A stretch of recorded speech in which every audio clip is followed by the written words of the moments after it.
And welcome back, everyone. Welcome back to another week, another edition of the WardiTV Monday number 25. I'm, of course, your side VIP. With me, I'm joined by these amazing players, by the people in the chat, and by my plushies as well. Welcome, one and all, to the round of 32. Welcome to the first round here of the event, your open Wardi StarCraft. And spawning in the right corner of a frost sign, we have our South Korean Protoss player, the Blue Protoss, leading the series 1-0. As we are jumping in mid-series, it is ReBellioN. And spawning in the bottom left-hand corner, we have the Canadian Protoss player, the Red Protoss, representing Basilisk. It is Trigger.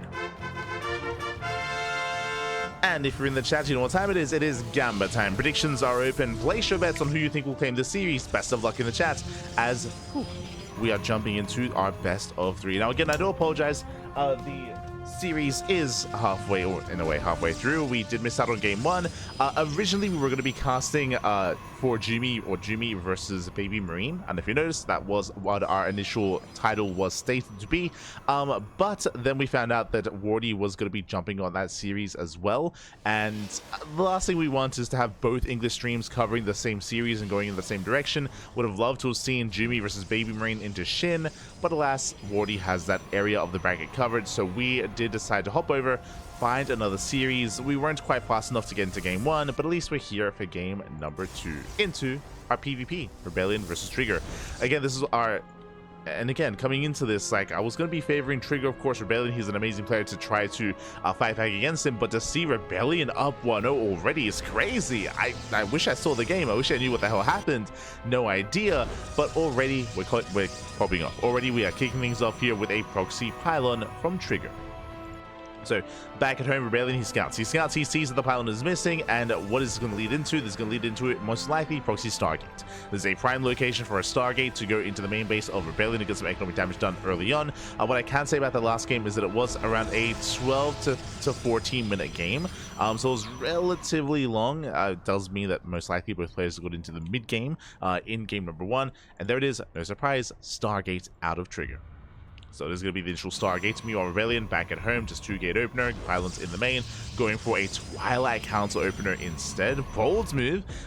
For all ReBellioN knows, it is going to be a 1-base all-in, so he is risking a little bit here by going for the Twilight Council, but he is looking with that probe. He is scouting, he's searching for that pylon, trying to figure out where exactly it is. Does check the 3rd base location, does check the natural, and he is on the hunt here towards the southern half of the map, which is not where the proxy is. He is searching. Meanwhile, Stargate is done. Oracle is now on the way. And the goal is to hit that mineral line. Meanwhile, it looks like ReBellioN, he is covering his bases. He's covering his corners. He is not going to be skipping on the shield battery. The shield battery is going to be enough to defend against the first Oracle. Again, ReBellioN doesn't know exactly what's going on, but at least with the shield battery, he is going to have that safety net. And again, if it was a Stargate, then this is ideal for that position. As Oracle does make his way into the main. And the shield battery is ready for this. It does cover the mineral line. ReBellioN, he can respond. Meanwhile, going for the station trap, ReBellioN does pull away. Oh, he does pull away in time. Does pull away. Extra loss mining time, but with that, no losses for ReBellioN. Meanwhile, setting up a proxy across the map. Oh, we are getting ready here for what looks to be own base all-in. What do we have? We have 2 gates back at home, we have 1 proxy across the map, and we could even afford a 4th gateway for a 1-base 4-gate blink all-in. So ReBellioN is going hyper-aggressive. Meanwhile, across the map, going to be a expansion followed by a Robo follow-up here. So Trigger is playing very safe. With that Robo, he can gain access to defensive immortal production, and he'll be ready for what's to come. But is it too late? Remember, it's Stargate, then Nexus, then Robo, so all a little bit delayed here for Trigger. And here comes the all-in. Here comes the push. It is going to be 3 gateways, only 3 gates. We'll begin 3 stalkers at a time. Trigger, he does not see the proxy, barely does miss it. And ReBellioN, can he break this location with 2 shield batteries and with station traps? Oh, I feel like Trigger should be okay. Trigger is looking very secure, and ReBellioN has not expanded. As time goes on, it's getting worse and worse for ReBellioN. But I don't see him breaking through this. He can try to gain high ground vision, but alas, he has no sentry, he has no high ground, no hallucination. Will rotate. Does rotate over. Has to be careful. Oh, baits out the stasis. Nicely done. Okay, first hurdle. He's gotten over it.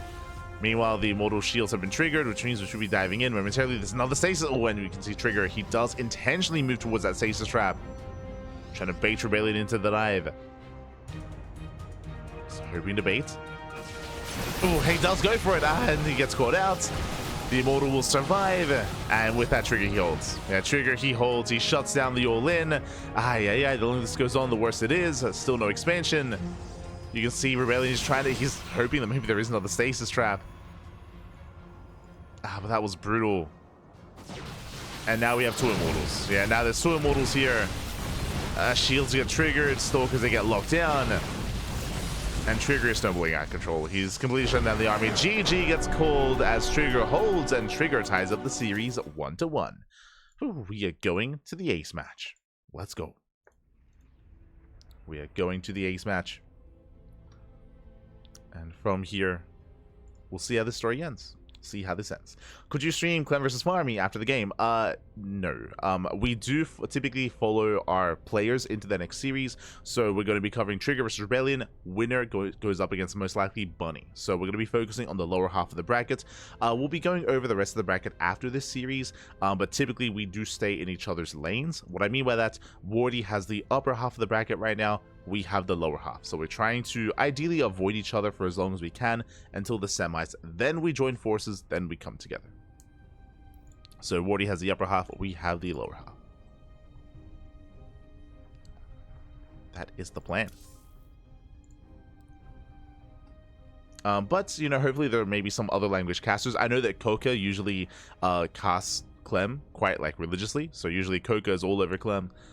And you can check that out over on Coca's stream. Otherwise, jumping in.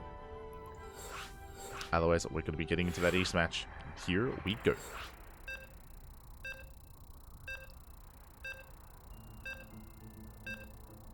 And again, a lot of really good matches are currently ongoing. It's quite overwhelming to see just all the matches that are coming to a head. A lot to get into as we jump into game number 3.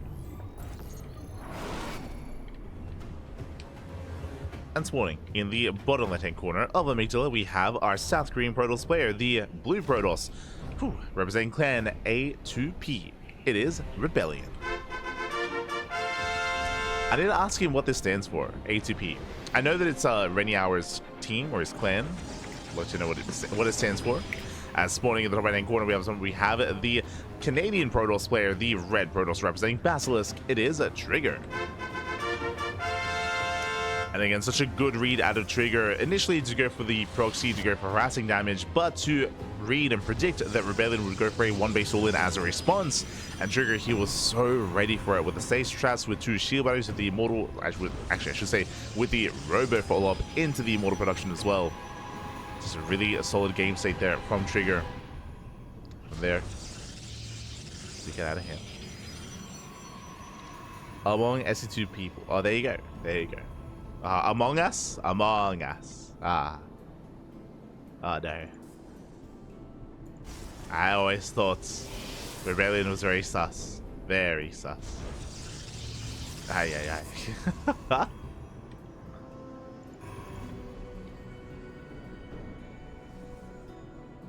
Actually, is there... Sorry, just checking to see if there's like an Among Us like meme in here. Okay. Maybe. As now, Trigger is once again going for the proxy. This is a prime location for a proxy robo. So last game we had a Stargate into Oracle Harass. This technically could be a Stargate, but I'm leaning more towards a robo here. A one-base all-in from Trigger, a very intense, very fast series here already. Game 1 was a little bit longer, which we missed out on, but here, Game 2, shows what you got. Cybercore is finishing up, and Trigger, he throws down the proxy. And as we mentioned, the proxy robo, one base all-in. One base all-in from Trigger is going to commit back across the map. We do have ReBellioN going for his own 2-gate opener. And ReBellioN, he scouts, he sees that the pylon is missing. He knows that something is wrong, something is amiss, and he is scouting. Now, this is a very common proxy location for Trigger, whether it's here towards the south or towards the north. He's very fond of this location. ReBellioN is checking the corner of the map. Let's take over the Zelnaga. Oh, barely doesn't spot this yet. Barely doesn't confirm. And he won't. Yeah, he will not confirm. He's checking the nearby location for a proxy Stargate. Up, and it looks like he will come across this. Woo. Barely towards the end. He is now aware. He does scout the robo. Now he's getting ready back at home. He's now aware of the one base all in. Immortals are on the way. Prism as well. Extra Immortals. Really does hide his probe. Does keep it hidden. I love the idea of going for this pylon. I would imagine the goal here is at some point in the defense, he has the freedom to throw down or to warp in his own stalkers behind the army and go for the pylon and depower the robo. We'll see if he can pull it off. Meanwhile, ReBellioN, he is going to be setting up. He's got his own defensive robo.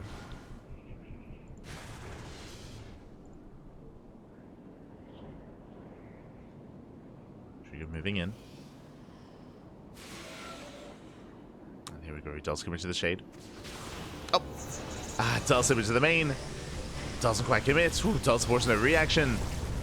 Already a good start here for Trigger. Takes down the pylon.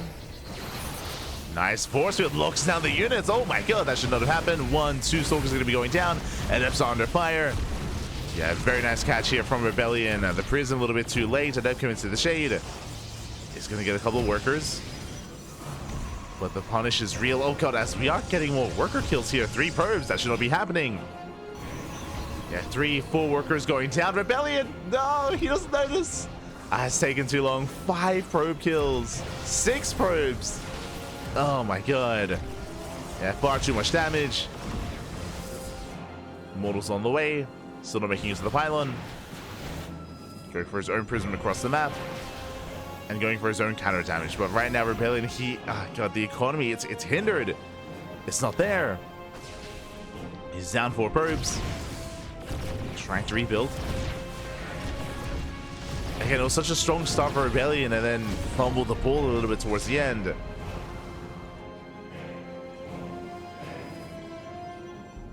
Did fumble. Adapts into the main. They get 1 probe. Trigger, he defends. Trigger, he does react in time. ReBellion's in a rough position here as he's being outproduced. As Trigger takes on one of the gates, going for the second. Gateway is going to be going down.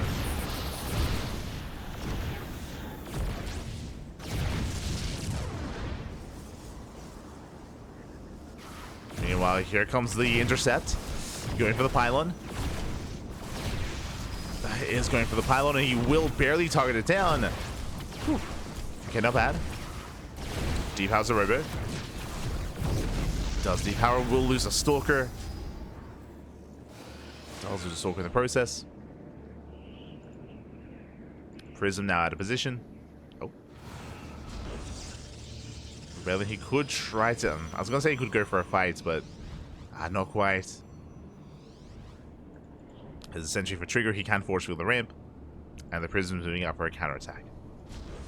Prism towards the main.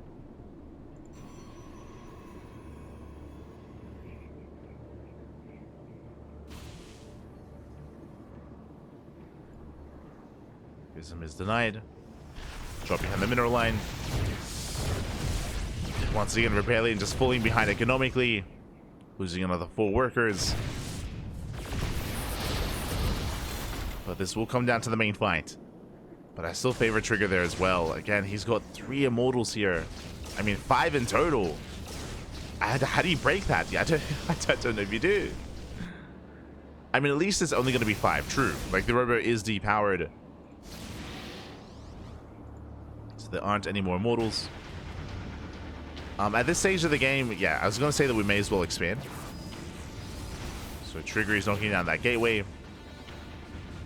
The problem is that no one can push up this ramp. Like no one can move up, otherwise the opposing player is going to force field. So we are trapped. And we're staring each other down. So Trigger, he will expand. And this makes the most sense. Trigger, he has enough to just contain his opponent. And there it is, Nexus is on the way. So Trigger, he's building up, he's working towards that next step. Maggering out of this. Here's Maggering.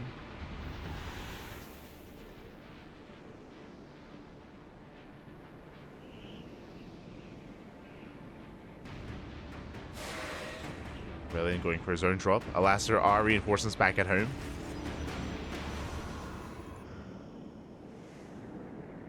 And again, the win condition for Trigger is just expand, take a second base, use that economy to get into upgrades, a greater production setup, just build up towards a longer game state. Oh, nice pick up, gets a sentry. Sentry goes down. Immortals, they sit into the main. Oh. One Stalker.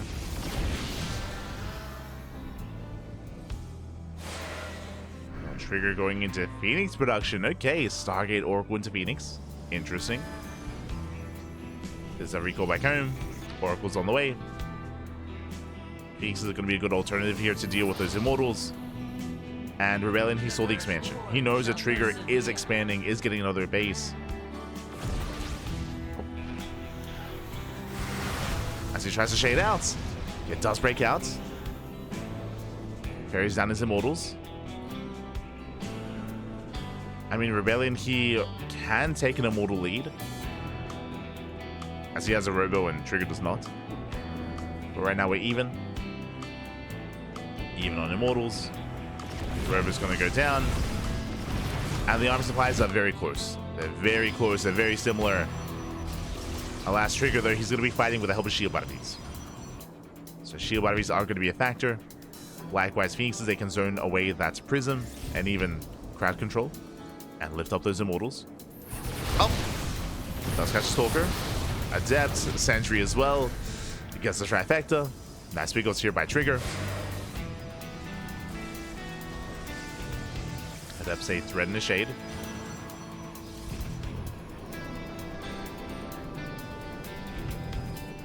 Jeez, that's five shield batteries and a stasis trap. Ay, ay, ay. Now, looks like we don't quite notice. Is that stasis? Same time, Oracle does get into the main, distracting ReBellioN.